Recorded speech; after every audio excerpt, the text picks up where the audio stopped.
Ibu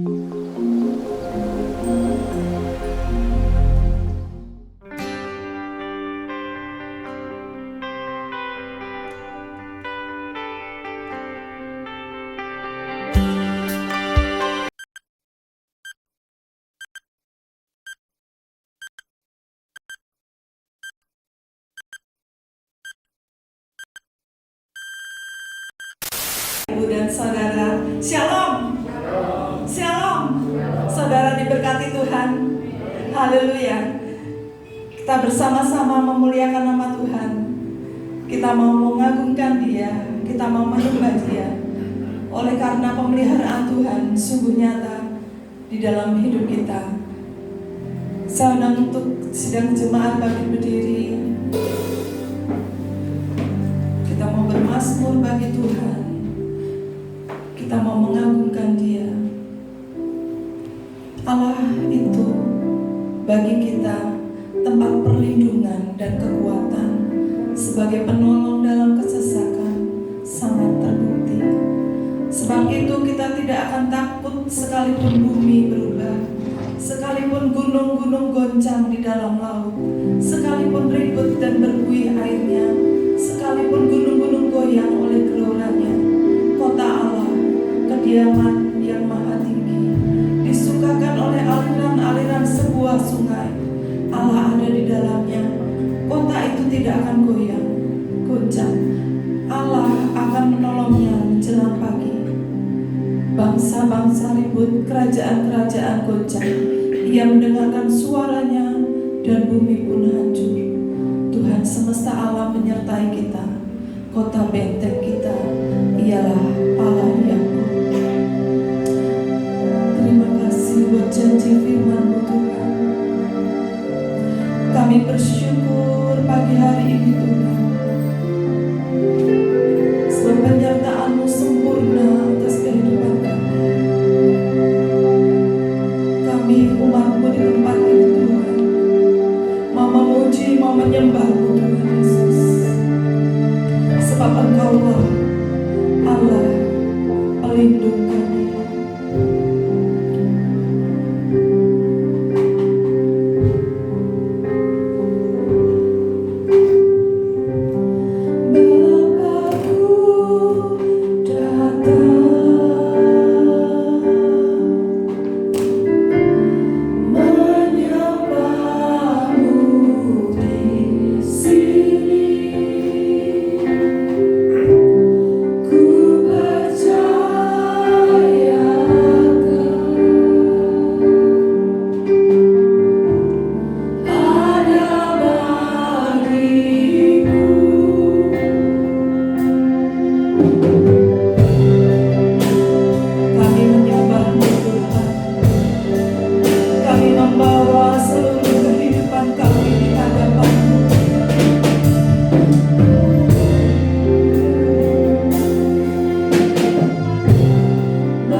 memuji-Mu Tuhan.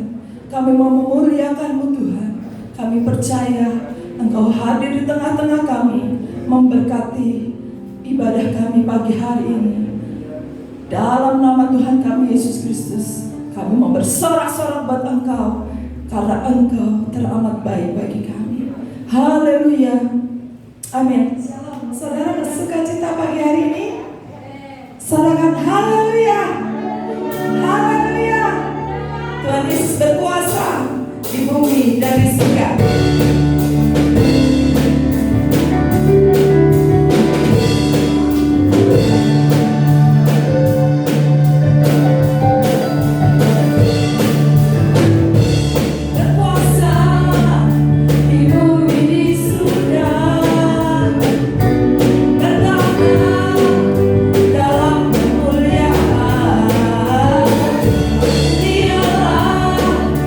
Tuhan Allah kita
terbaik buat Tuhan. Karena kita sudah diberkati oleh Tuhan, kita akan memberikan yang terbaik buat Tuhan. Tuhan Yesus, kami bersyukur karena Engkau beri kesempatan yang berharga. Kami boleh memuji, memuliakan nama-Mu Tuhan. Terima kasih. Saat ini kami memberikan sebagian dari harta kami Tuhan.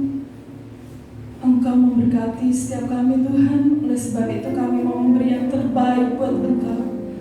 Kiranya Tuhan, Engkau berkenan atas persembahan, atas perpuluhan anak-anak-Mu pagi hari ini yang memberi dengan penuh sukacita di dalam nama Tuhan kami Yesus Kristus.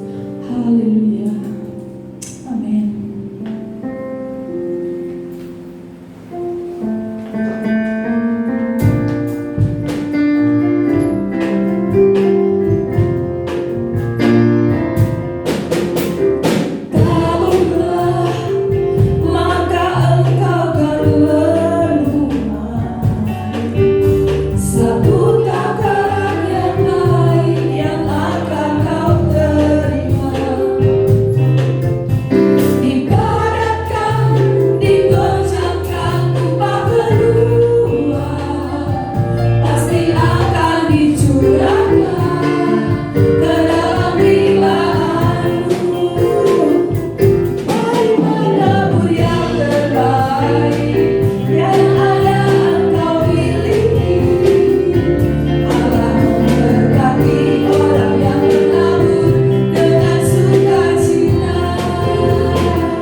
kami teringat satu peristiwa di mana Tuhan Yesus mengorbankan dirinya di atas kayu salib, yang memungkinkan untuk kami orang-orang yang berdosa beroleh pengampunan dosa dan dilayakkan untuk menghampiri tahta hadirat Tuhan. Terima kasih Tuhan, kesempatan kami boleh memuji, memuliakan Engkau, menyembah Engkau, bahkan membawa persembahan kami kepadamu. Sebentar kami akan merenungkan kebenaran firman-Mu. Mari Tuhan, Engkau yang akan berfirman kepada setiap kami, Engkau yang akan menyempurnakan kehidupan kami di dalam kami mengiring Engkau, sehingga kami boleh berbahagia oleh karenanya. Terima kasih Tuhan. Di dalam nama Tuhan Yesus Kristus kami menaikkan doa kami. Amin. Baik, silahkan Bapak Ibu Saudara semua duduk kembali. Selamat pagi Bapak Ibu Saudara semua, Shalom. Yang di rumah, Shalom. Iya, kita akan bersama merenungkan bagian firman Tuhan yang terambil dari Injil Matius, pasalnya yang ke-28, dari ayat 11 sampai ayat yang ke-20. Kita akan membaca bagian firman Tuhan ini. Matius 28 ayat 11 sampai ayat yang ke-20. Saya akan membacakannya. Ketika mereka di tengah jalan, datanglah beberapa orang dari penjaga itu ke kota dan memberitahukan segala yang terjadi itu kepada imam-imam kepala. Dan sesudah berunding dengan tua-tua, mereka mengambil keputusan lalu memberikan sejumlah besar uang kepada serdadu-serdadu itu dan berkata, "Kamu harus mengatakan bahwa murid-muridnya datang malam-malam dan mencurinya ketika kamu sedang tidur. Dan apabila hal ini kedengaran oleh wali negeri, kami akan berbicara dengan dia, sehingga kamu tidak beroleh kesulitan apa-apa." Mereka menerima uang itu dan berbuat seperti yang dipesankan kepada mereka, dan cerita ini tersiar di antara orang-orang Yahudi sampai sekarang ini. Dan ke-11 murid itu berangkat ke Galilea, ke bukit yang telah ditunjukkan Yesus kepada mereka. Ketika melihat dia, mereka menyembahnya, tetapi beberapa orang ragu-ragu. Yesus mendekati mereka dan berkata, "Kepadaku telah diberikan segala kuasa di surga dan di bumi. Karena itu, pergilah, jadikanlah semua bangsa muridku, dan baptislah mereka dalam nama Bapa dan Anak dan Roh Kudus. Dan ajarlah mereka melakukan segala sesuatu yang telah kuperintahkan kepadamu.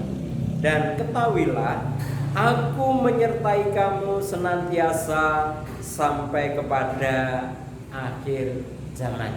Sedemikian jauh pembacaan firman Tuhan. Kita akan belajar bersama dari bagian firman Tuhan ini. Dikala minggu-minggu kita memperingati kenaikan Tuhan Yesus ke surga, kita akan belajar hal-hal yang berkenaan dengan apa yang Tuhan perintahkan sebelum Tuhan Yesus naik ke surga. Dari bagian yang terakhir pembacaan kita tadi, seringkali orang mengatakannya sebagai amanat agung atau wasiat agung. Pagi ini kita akan belajar bersama berkenaan dengan perintah memberitakan Injil. Perintah untuk memberitakan Injil, atau di dalam nas ini perintah untuk menjadikan bangsa, semua bangsa murid Yesus, itu adalah wasiat terakhir sebelum Tuhan Yesus naik ke surga. Ini adalah amanat terakhir sebelum dia naik ke surga. Mari kita akan belajar bersama amanatnya, wasiatnya seperti apa. Tetapi sebelum kita sampai kepada amanatnya Tuhan Yesus, kita akan belajar dari ayat-ayat yang di atas itu, dari ayat 11, bagaimana wasiat dusta itu ternyata juga dijalankan oleh para serdadu penjaga pintu kubur itu. Apa yang diwasiatkan atau apa yang disampaikan kepada para serdadu itu oleh para tua-tua, oleh imam-imam kepala yang berunding ketika mereka mendengar berita tentang kebangkitan Tuhan Yesus. Lihat di dalam ayat yang ke-13, para tua-tua, imam-imam kepala itu demi mendengar laporan dari serdadu penjaga pintu kubur. Di dalam ayat 13 dikatakan, kamu harus mengatakan bahwa murid-muridnya datang malam-malam dan mencurinya ketika kamu sedang tidur. Ini wasiat dustanya, bahwa para serdadu harus mengatakan para murid mencuri mayat Tuhan Yesus. Sebetulnya ini masalah yang serius, apa yang dikatakan oleh tua-tua bangsa Yahudi ini. Kalau memang para murid itu mencuri, pastinya mereka akan dicari. Kenyataannya mereka tidak mencari para murid untuk menghukumnya karena sudah mencuri, karena sudah merusakkan segel dari penutup pintu kubur.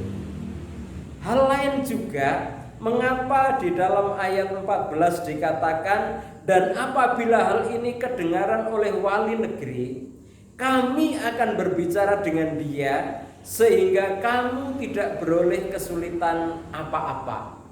Ini berkenaan dengan tugas para serdadu yang gagal.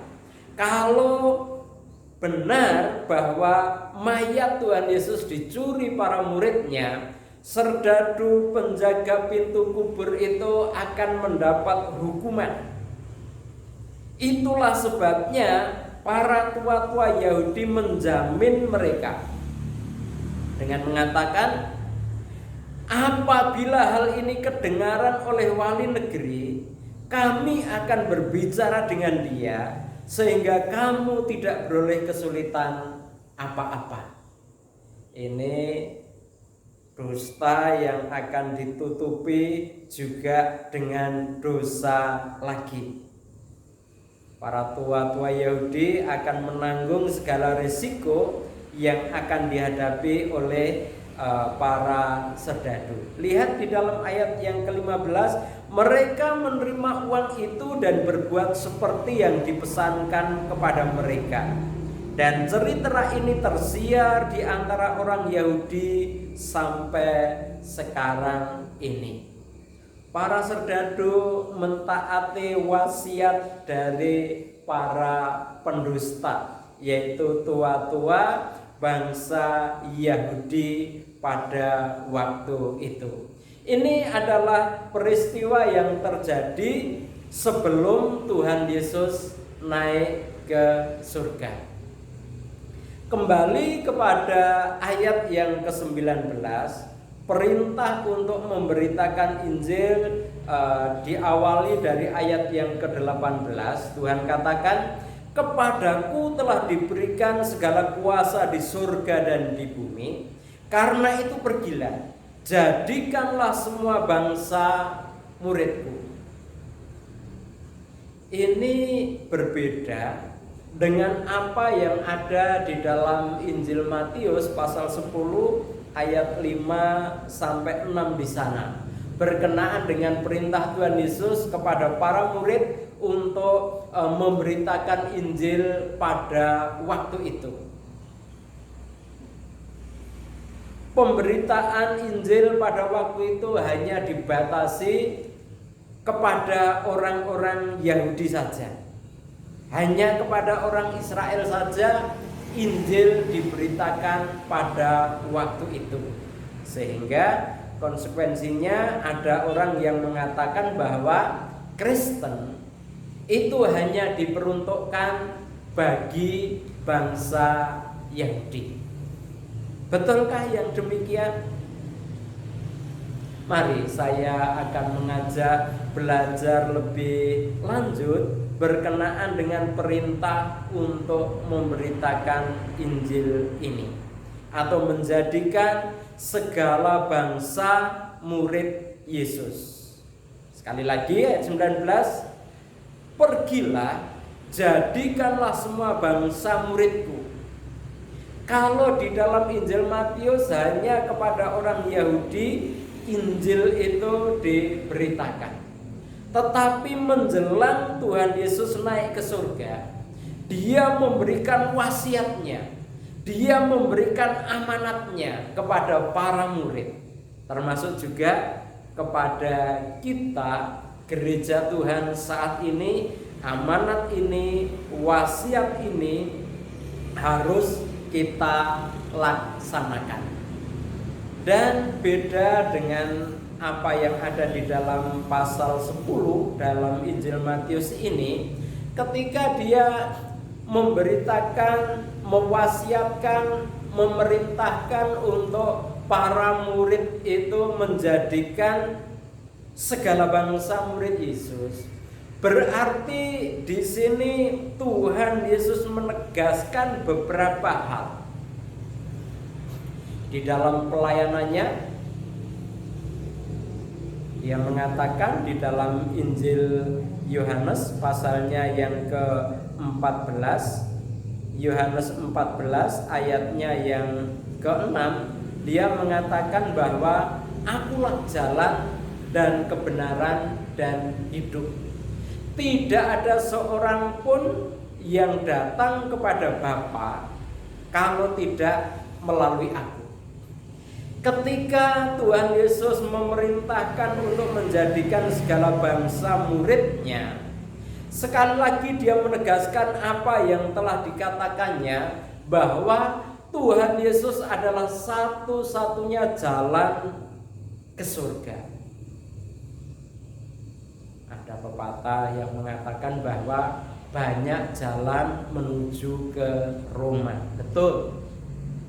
Banyak jalan menuju Madiun, betul. Tetapi jalan menuju ke surga tidak banyak. Tuhan Yesus mengklaim bahwa hanya Dialah satu-satunya jalan untuk menuju ke surga. Di dalam Yohanes pasalnya yang ke-14 ayatnya yang ke-6, sekali lagi saya mengatakan, kata Yesus kepadanya, akulah jalan dan kebenaran dan hidup. Tidak ada seorang pun yang datang kepada Bapa kalau tidak melalui aku. Tidak ada seorang pun yang datang kepada Bapa kalau tidak melalui aku. Jadi ketika dia memerintahkan untuk menjadikan semua bangsa muridnya, berarti juga dia menegaskan kebenaran ini. Mengapa semua bangsa harus menjadi muridnya? Karena Yesuslah satu-satunya jalan kepada Bapa di surga. Jadi Bapak Ibu Saudara semua yang ada di rumah juga, jangan mudah disesatkan. Jangan juga percaya kepada dusta, sama seperti para serdadu tadi yang mengatakan bahwa banyak jalan menuju ke surga. Kalau masih ada yang mempunyai pemikiran seperti itu harus ditinggalkan. Hanya satu jalan ke surga, yaitu melalui Tuhan Yesus Kristus. Yang kedua, ketika dia mengatakan pergilah jadikanlah semua bangsa muridku, ini juga membenarkan apa yang dikatakan oleh Petrus di dalam Kisah Para Rasul 4 ayatnya yang ke-12. Dia mengatakan bahwa dan keselamatan tidak ada di dalam siapapun juga selain di dalam Dia. Sebab di bawah kolong langit ini tidak ada nama lain yang diberikan kepada manusia yang olehnya kita dapat diselamatkan. Berarti ketika memerintahkan kita untuk menjadikan semua bangsa murid Yesus, karena di bawah kolong langit tidak ada nama yang olehnya kita diselamatkan. Artinya bahwa hanya satu nama yang menyelamatkan orang. Hanya satu nama yang akan membawa kita kepada Bapa di surga, yaitu di dalam nama Tuhan Yesus Kristus. Kalau ada orang yang mengatakan bahwa di dalam nama lain orang bisa masuk surga, abaikan itu.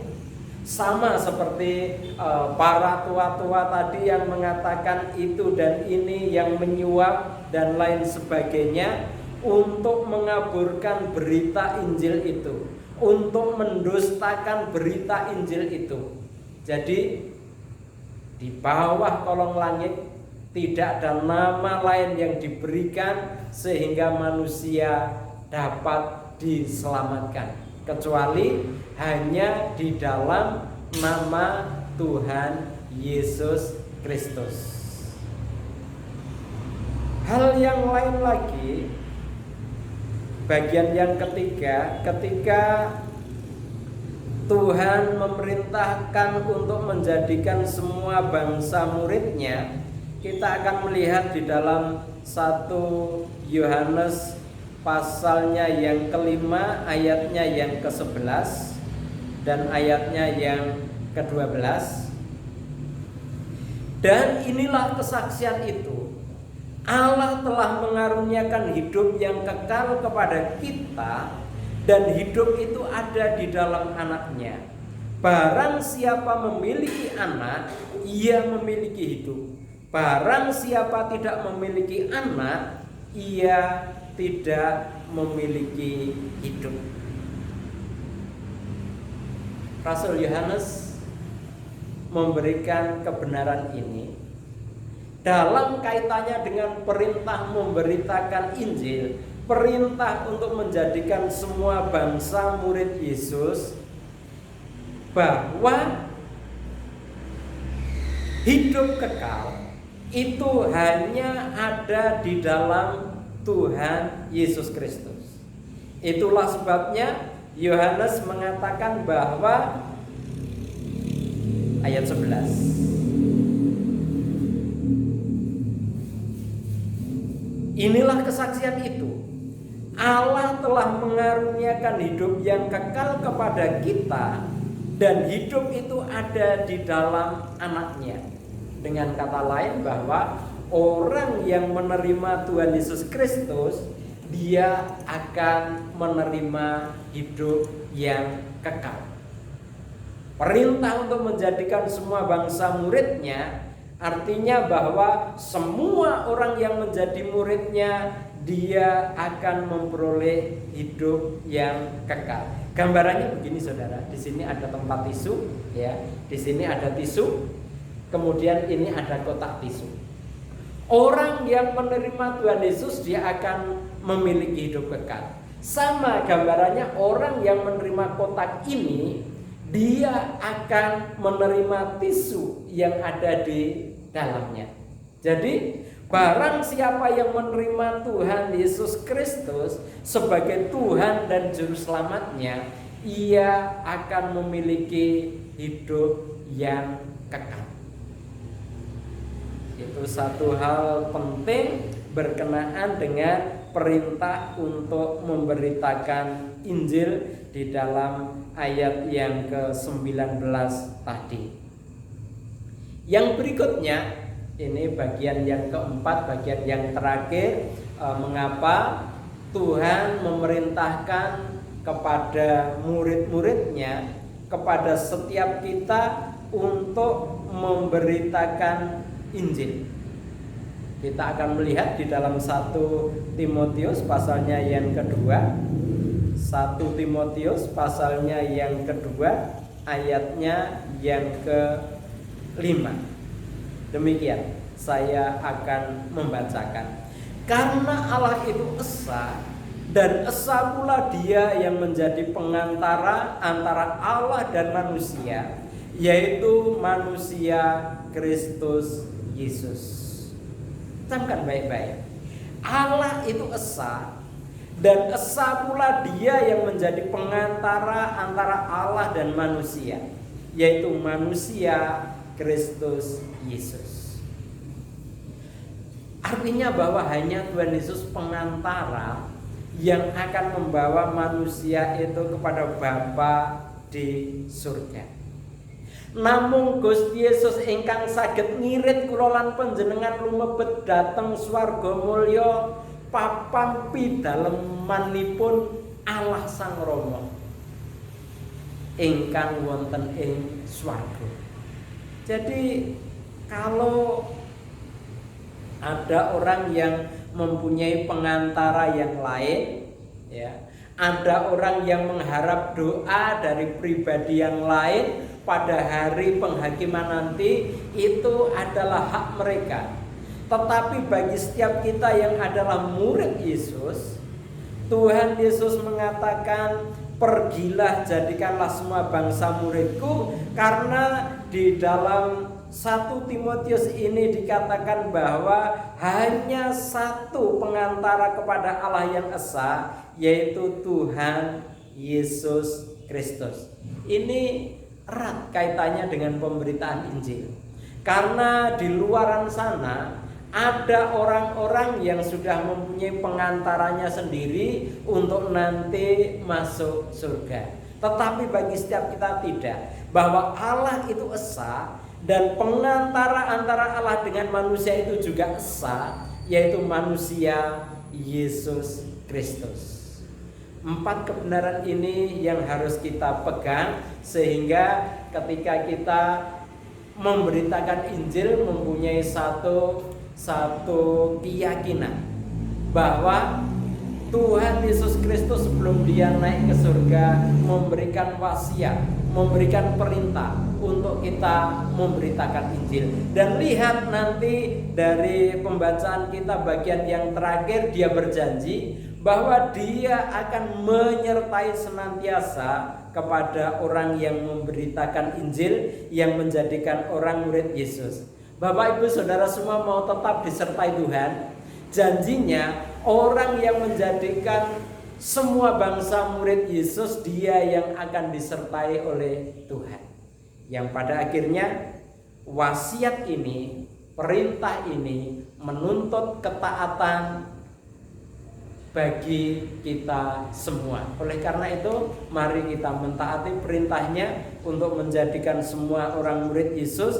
Siapa-siapa yang ada di dekat kita, yang ada di lingkungan kita, di dalam pergaulan kita, di dalam kerabat kita, supaya mereka juga menjadikan Tuhan Yesus Kristus Tuhan dan Juru Selamatnya. Biarlah masing-masing kita akan menjalankan perintah ini, dan yakinlah Tuhan Yesus akan menyertai, bahkan memberkati setiap kita.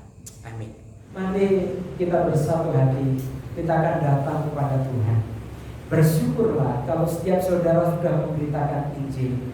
Berdoalah, mohonlah kekuatan, mohonlah keberanian untuk dapat memberitakan Injil kepada orang lain, sehingga firman Tuhan ini dapat kita taati, dapat kita laksanakan, dan kita boleh bersuka cita oleh karenanya.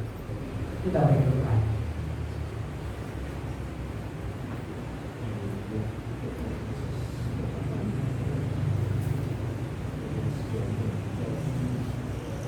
Bapa kami yang di surga, di saat-saat kami memperingati akan kenaikan Tuhan Yesus ke surga, biarlah kami juga memegang wasiat ini.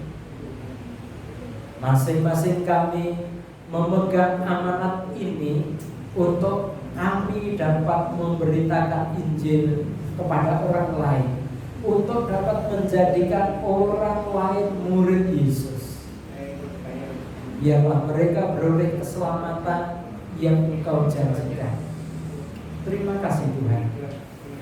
Kuatkan setiap kami, beri keberanian setiap kami, berikan hikmat kepada setiap kami untuk kami dapat memberitakan Injil. Terima kasih Tuhan. Di dalam nama Tuhan Yesus Kristus, kami terima kebenaran firman-Mu dan kami boleh melakukannya. Amin. Kita akan bangkit berdiri bersama dengan jemaat Tuhan di segala abad dan di segala tempat. Kita akan menyatakan pengakuan iman rasuli kita. Pengakuan iman rasul. Aku percaya kepada Allah Bapa yang Maha Kuasa, Khalik langit dan bumi, dan kepada Yesus Kristus Anaknya yang tunggal Tuhan kita, yang dikandung dari Roh Kudus, lahir dari perawan Maria, yang menderita di bawah pemerintahan Pontius Pilatus, disalibkan, mati dan dikuburkan, turun ke dalam kerajaan Allah.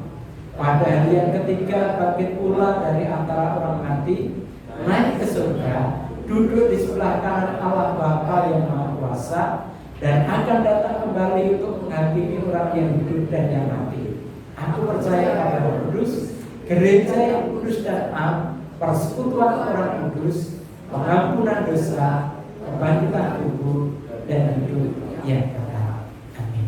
Kita berdoa.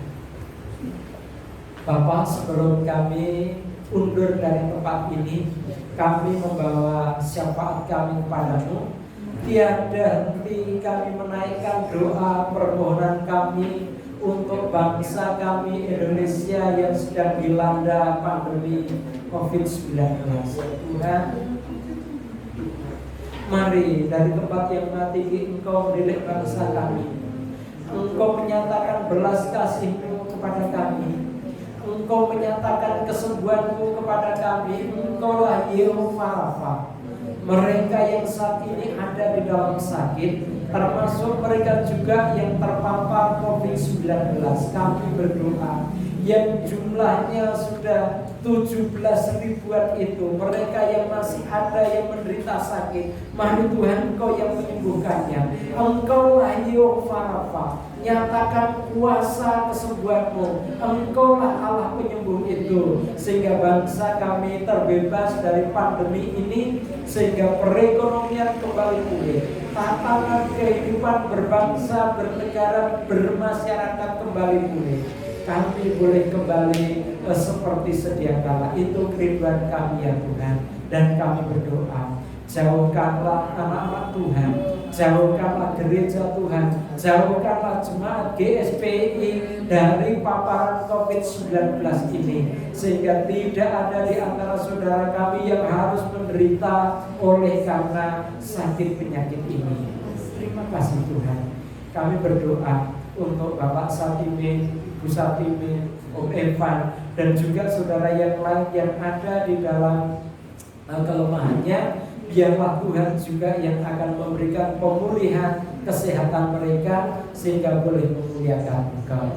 Kami berdoa untuk semua anak-anak-Mu, Engkau yang terus menyertai kehidupan mereka, Engkau yang terus akan memberkati mereka melalui usaha pekerjaan mereka. Mereka boleh tercukupkan segala apa yang dibutuhkan. Bahkan Engkau melimpahi mereka dengan berkat-Mu, sehingga dengan kelimpahan itu memungkinkan mereka terlibat di dalam pekerjaan pelayanan kepada Tuhan.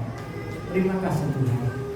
Banyak hal yang kami perlu bawa padamu, tapi kami percaya bahwa Engkau menjawab jauh lebih banyak, mengabulkan jauh lebih banyak yang mampu kami ungkapkan saat ini. Karena doa kami panjatkan di dalam nama Tuhan Yesus sebagai juru syafaat kami. Bapak Ibu Saudara semua yang dikasihi Tuhan, sekarang arahkan pandanganmu kepada Tuhan sumber segala berkat. Kasih karunia rahmat Allah Bapa, anugerah damai sejahtera Tuhan Yesus Kristus, berkat-berkat di dalam persekutuan Roh Kudus tercurah atas saudara saat ini sampai Maranatha, di dalam nama Tuhan Yesus Kristus. Haleluya. Amin. Sekian ibadah. Selamat pagi. Tuhan memberkati.